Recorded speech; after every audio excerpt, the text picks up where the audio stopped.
को, उनके लिए आप अपना आभार व्यक्त करते हैं और उनके लिए आप ऋणी हैं। हम सब लोग ऋणी हैं, पूरा देश ऋणी है जिन लोगों ने अपनी कुर्बानी देकर इस देश को आज़ाद कराया था। कमल भाई, जैसे आप क्रांतिपुर न्यूज़ की तरफ से 2 मिनट के लिए आज जो आप यहाँ कार्यक्रम कर रहे हैं, जो माननीय वीरांगना उदा देवी जी की प्रतिमा पर जो आज के दिन यानी 30 जून को जो स्थापित हुई थी, इस परिप्रेक्ष्य में यहाँ हर साल कार्यक्रम होता है। यहाँ पर प्रतिमा स्थापना वाले दिन आने के पीछे लक्ष्य क्या है, उद्देश्य क्या है? वीरांगना उदा देवी को नमन करते हुए उनका स्थापना दिवस इस बार हम लोग 3 महान हस्ती जो 73 से लगातार काम करती चली आ रही थी, जिसमें सर्वप्रथम संस्थापक दाऊ जी गुप्ता, हमारे संरक्षक परमेश्वर दयाल जी और हमारी माँ राजेश्वरी देवी। ये पहला कार्यक्रम है जो हम 3 लोगों की उपस्थिति में कर रहे हैं और इसलिए जो है हम इस समय उनकी याद में एक तस्वीर यहाँ पे लगाए हैं, पोस्टर में छपवाए हैं, जो कि 73 की तस्वीर थी और बाकी उनकी बहादुरी के सारे लोग कारनामे जानते हैं और हम लोग काशी जागृत मंडल उत्तर प्रदेश के महामंत्री रामकृपाल रावत जी इस मौके पर क्या श्रद्धा सुमन अर्पित करते हुए क्या संदेश देना चाहेंगे समाज के लिए? समाज को क्या संदेश देंगे? अमर शहीद वीरांगना उदा देवी पासी को श्रद्धा सुमन अर्पित करते हुए और काशी जागृत मंडल की अध्यक्ष रही श्रीमती राजेश्वरी जी, उनको श्रद्धा सुमन अर्पित करते हुए और जिन्होंने जो है वीरांगना उदा देवी की मूर्ति को जो है लंदन से खोज करके स्केच बना करके यहाँ पर लगाया, माननीय डॉक्टर दाऊ जी ग्रुप, उनको भी श्रद्धा सुमन अर्पित करते हुए आज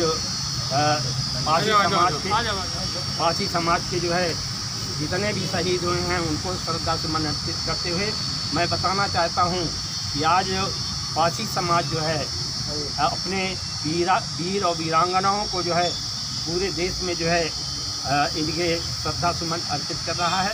और आज अमर शहीद वीरांगना उदा देवी पासी लखनऊ में ही नहीं पूरे देश में जो है लोग इनकी प्रतिमा लगा करके इनको जो है सम्मानित करने का काम कर रहे हैं। उदा देवी ना तो लखनऊ की थी ना पासी समाज की थी, लखनऊ में जन्मी थी, पूरे देश की वीरांगना थी, पूरे देश के लिए उन्होंने कुर्बानी दी थी, पूरे देश को आज़ाद कराने के लिए, ना कि पासी समाज को बल्कि पूरे देश को अंग्रेज़ों की गुलामी से मुक्त कराने के लिए अपने प्राणों की आहुति दी थी। प्राणों की आहुति भी देते समय 36 अंग्रेज़ों को मौत के घाट उतारा था। ऐसी वीरांगना उदा देवी को नमन करते हुए राष्ट्रीय पासी महासंघ के राष्ट्रीय अध्यक्ष लक्ष्मी प्रसाद रावत जी।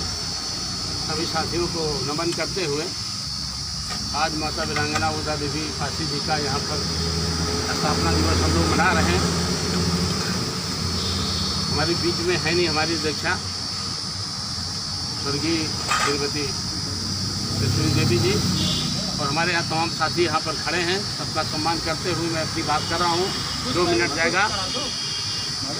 माननीय साथियों, मैं कहना चाहता हूँ कि ये स्थापना दिवस तमाम मंत्रियों के सामने रखा गया, वीरांगना उदा देवी का चरित्र तमाम नेताओं के सामने रखा गया, दिल्ली तक भी रखा गया।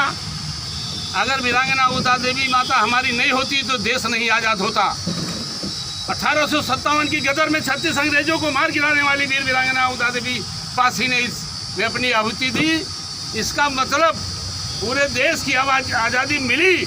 आज़ादी के बाद माननीय राजनाथ सिंह ने दिल्ली में 22 फरवरी को घोषणा की थी कि हमें इनका सिलेबस में वीरांगना उदा देवी जी को पढ़ाया जाएगा।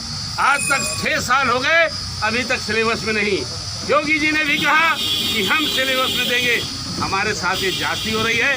23 MLA भारतीय जनता पार्टी में हैं, 6 सांसद हैं। अगर 6 सांसद चाहें तो वीरांगना उदा देवी को सिलेबस में पाठ्यक्रम में लाने से कोई माई के लाल रोक नहीं सकता। मैं कहूँगा, मैं चाहूँगा कि 6 सांसदों से हम लोगों ने तय किया है। अब हम अपना काम शुरू करेंगे पुरानी तरह से। इनको घेरेंगे, इनको सम्मान भी करेंगे, अपमान भी करेंगे। अगर ये काम नहीं कराते हैं समय 15 से 20 दिन का। जय हिंद, जय साथियों।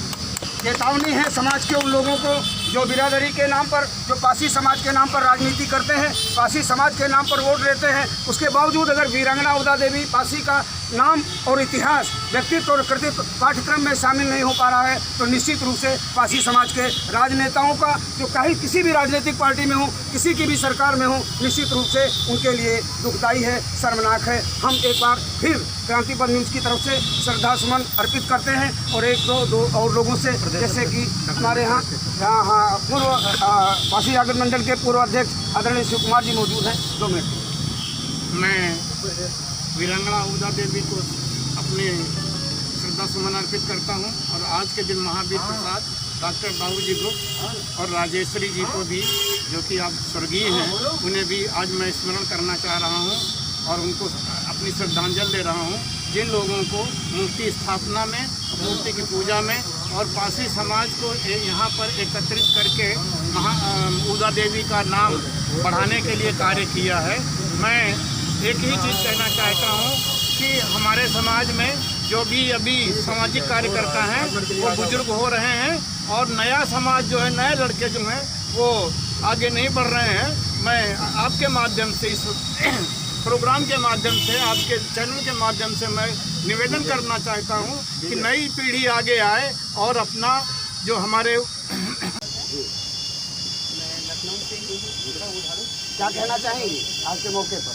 आज के मौके पर सर्वप्रथम तो मैं वीरांगना उदा देवी जी को अपना श्रद्धा सुमन अर्पित करती हूँ। उसके साथ ही हमारी अध्यक्ष, पूर्व अध्यक्ष राजेश्वरी जी को भी। और मेरा एकमात्र कहना ये है कि कहीं ना कहीं हमारे इतिहास को दबाया जा रहा है, कुचला जा रहा है, जबकि हमारा समाज, हमारा पारसी वंश हर कोई भी काम हो, हर काम में, हर लड़ाई में आगे बढ़कर जितनी शहादत दी, ऐसी शहादत को पीछे करना कहीं ना कहीं ये हमारे देश की कहते हैं एक विषम परिस्थितियाँ हैं या हमारे देश का दुर्भाग्य है कि हम ऐसे लोगों को आगे नहीं आने दे रहे हैं जिन्होंने देश को कुछ किया है। हम लोगों का फ़ायदा तो लोग बहुत उठाते हैं, चाहे कोई भी दल हो, चाहे कोई भी नेता हो, फ़ायदा उठाता है, लेकिन हमें बहकावे में नहीं आके हमें एकत्र होकर अपने समाज के लिए जो हमारे पूर्वजों ने किया उसको हमें बनाए रखना, अपने इतिहास को कायम रखना हमारी सबसे बहुत बड़ी चुनौती है। आज हमारा इतिहास मिटाया जा रहा है, तौर से उसको कवरेज देते हैं। हाँ, अगर आपने अभी भी क्रांतिपथ न्यूज़ को YouTube पे सर्च करके सब्सक्राइब नहीं किया है तो सामाजिक दायित्व बनता है कि आप उसे सब्सक्राइब कर लें। उसमें आपका कुछ जानता नहीं है। इसी कड़ी में हमारे सामने मौजूद हैं, क्या सुनना आशा राम सर, अच्छा प्रदेश